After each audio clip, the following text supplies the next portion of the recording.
Thalassery Thiruvangad Lalithakala academy art ഗാലറിയിൽ നടന്ന Russian ചിത്രകാരി Larissa പ്രസലോവയുടെ ഏകദിന ചിത്ര പ്രദർശനം ശ്രദ്ധേയമായി.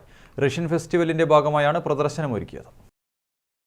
റഷ്യൻ കൗൺസിൽ ഓഫ് ഇന്ത്യയുടെയും കേരള സ്കൂൾ ഓഫ് ആർട്സിന്റെയും സംയുക്ത ആഭിമുഖ്യത്തിൽ സംഘടിപ്പിച്ച റഷ്യൻ ഫെസ്റ്റിവലിന്റെ ഭാഗമായാണ് തിരുവങ്ങാട് ലളിതകലാ അക്കാദമി ആർട്ട് ഗാലറിയിൽ റഷ്യൻ ചിത്രകാരി ലാറിസ പ്രസലോവയുടെ ഏകദിന ചിത്ര പ്രദർശനം നടന്നത്. പ്രകൃതി ഭംഗിയും സമകാലീന സമൂഹത്തിന്റെ വേറിട്ട അർത്ഥതലങ്ങൾ പ്രതിപാദിക്കുന്നതുമായ നിരവധി ചിത്രങ്ങൾ പ്രദർശനത്തിലുണ്ടായിരുന്നു.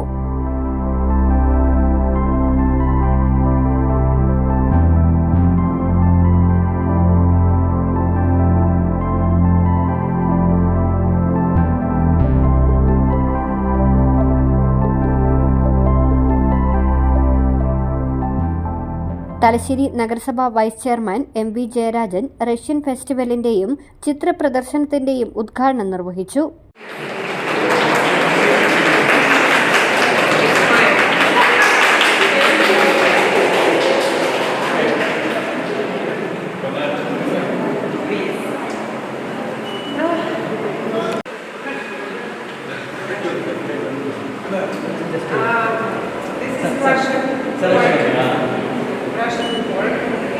Lalithakala academy vice chairman Abian Joseph അധ്യക്ഷത വഹിച്ചു.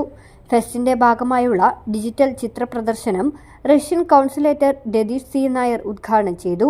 KP മുരളീധരൻ, രാജേഷ് കുമാർ, പൊന്മണി തോമസ് തുടങ്ങി നിരവധി പേർ ചടങ്ങിൽ സംബന്ധിച്ചു.